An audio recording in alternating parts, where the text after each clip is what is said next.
I love being here. This is my favorite day. You know, I was there yesterday. Yesterday's good, but yesterday's essentially about using people to make money.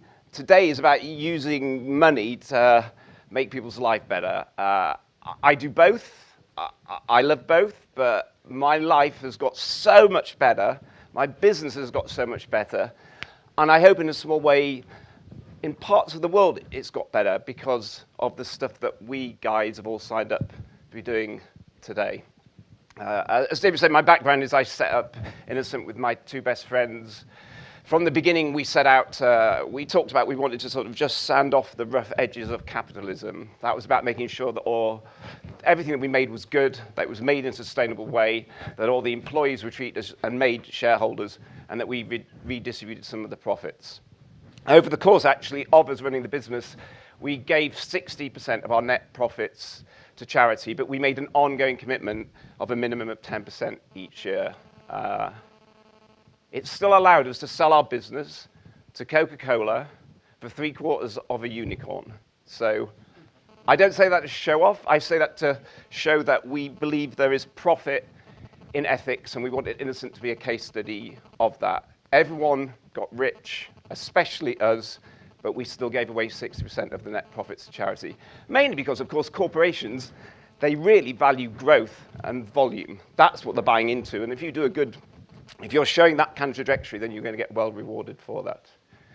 I have then, since then, in addition to chairing the Innocent Foundation, which redistributes some of that money, I have my own personal foundation, and then I've worked with 60 different charities over the last 20 years. And I just wanted to share sort of 3 insights I've had from being an investor, an entrepreneur, a philanthropist.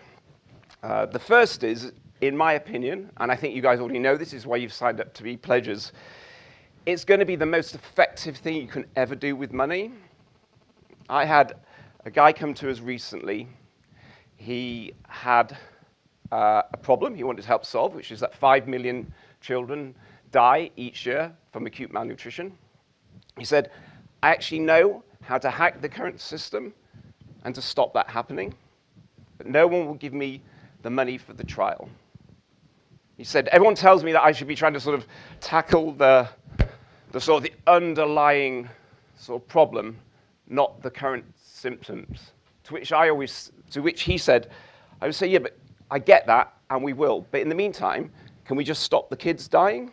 Now, at that point, that was when we wrote the check that he asked for £250,000. He took that £250,000, he ran his pilot in one area of Mali, one of the most affected countries in the world. The data that he got, in terms of the efficacy of the new program, was so stunning, it within 3 months become the way that the Malinese government treated it nationally. 8 weeks ago, it was adopted as the new way for the United Nations to tackle acute malnutrition. That's from one guy on one check for $250,000.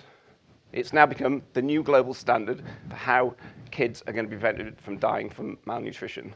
That same 250 is, by the way, is the average check size that our average portfolio company is spending on Facebook adverts each month.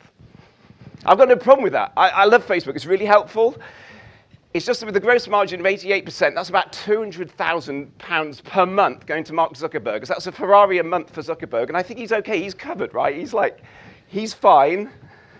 He's okay. So it's just a really brilliant, effective thing. There's a guy over there in the purple jumper called Alexander. He runs a thing called the African Prisons Project. If you give him the same money that you would spend on a VIP table in Pasha nightclub in Ibiza, which is basically my unit of sort of financial management that I use, which says a lot more about me than him. But for the same amount of money I would spend on one table and one night in one nightclub, he will find someone on death row in an African prison on trumped up charges because they didn't understand because they couldn't read, teach them English, remotely over time, tutor them and get them so they become a qualified lawyer for the University of London, that they then represent themselves, prove that they're innocent, get their release, and then, as a lawyer, get 50 more people released from death row. That is literally what he does as a day job for £5,000. Now tell me that is not a good use of that money.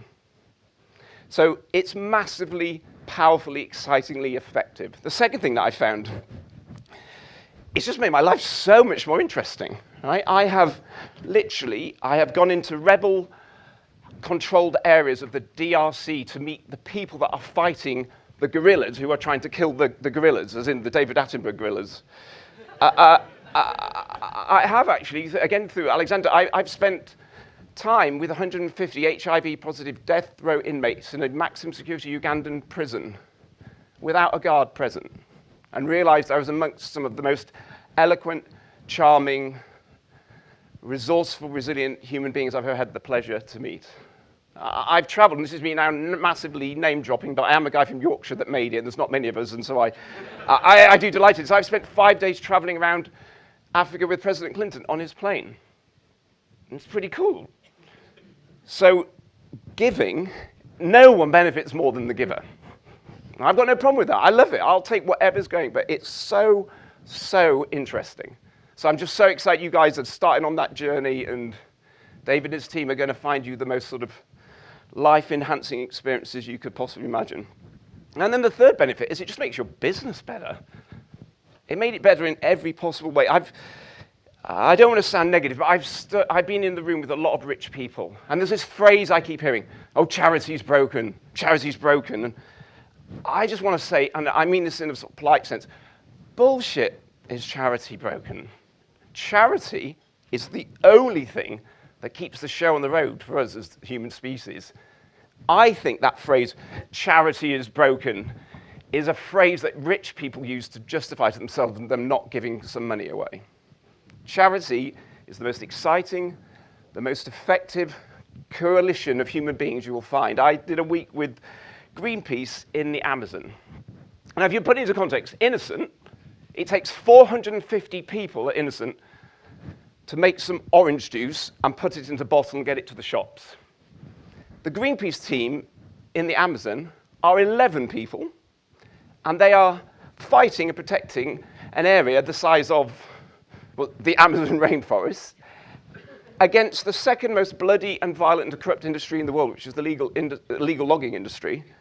The guys I met had a 10,000 bounty on their head. They drove around in armored cars. I could see the bullet holes where they'd been tried to be taken out. They're fighting unbelievable darkness and power, and there's only 11 of them. And while they're probably not actually winning, they're sure as hell not losing, and they're turning the corner. So you get a sense of how unbelievably effective charity as an organization be, which you can, of course, then steal all the good bits and bring it back to your business. Secondly, and I guess a more positive thing, I know, as you know, that you win in business ultimately by, do you find the best people? Do you keep them engaged for longer? And do they work harder for you? That's actually the algorithm of how you be successful in business. And I can't tell you how much that we benefited on the human side of Innocent, that people felt that the harder they worked, the better they were doing for the planet. Because literally for every bottle that sells, it's a little bit more money going to charity. So I just got smarter people working harder for longer. And that really was the success of Innocent.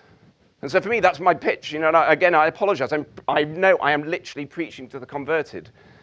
But it makes your own life better. It makes our businesses better. If we do it right, it's going to make the world a bit better. So it's just like, great, let's just do it with as big and as a happy, joyful heart as possible, and tell as many people and get as many people to join us in doing so. The final insight, again, which is an obvious one, but you do have to approach it as an investor, right? I mean, I invest. I invest in charities, I invest in businesses. Totally the same skill set. You're looking for exceptional people that have got a great idea, that have got a plan that if it works is truly scalable. And there's all the gubbins that come with it. You've got to filter through all the applications. You've got to do the due diligence. You've got to do the assessment and make sure it's effective and make sure everything checks out and make sure that they perform. All of which I put in a box marked really boring, but like super important. And like I'm blessed in my business life that I have people that are great and love doing that. I'm blessed to know these guys at Founders Pledge. That's literally what they do. They do the analysis, the filtering, the sorting, in line with the things that you have as your own personal and family's goals and interests and things you connect with. They basically do brilliantly to a world-class level the stuff that is totally essential, but I think is also a little bit dull. And then you walk in and you just do the very best bits of the very best bit. So That's my pitch, that's my experience. I'm doing it more than ever. I have a personal goal, which is to get rich and to die poor. I've done the first half, I'm now focusing on the second half. Please join me. Thank you.